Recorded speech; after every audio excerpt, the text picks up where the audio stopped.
सुनसरीको कोशी कटान क्षेत्रको अवस्था हाल तनावग्रस्त बन्दै गएको हो भने सो क्षेत्रमा रहेको पसलहरूमा तोडफोड र आगजानी समेत भइसकेको छ। त्यति मात्रै होइन, प्रदर्शनकारीहरूले पूर्व पश्चिम राजमार्ग टायर बालेर अवरुद्ध समेत गरिरहेका छन्।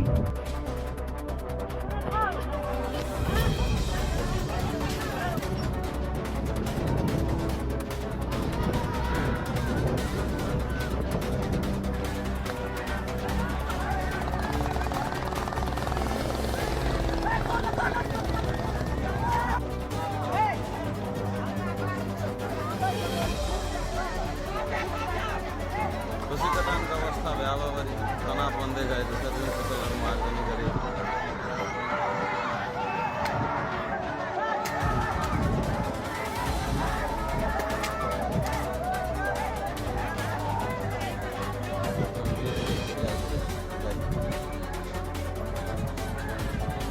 पसल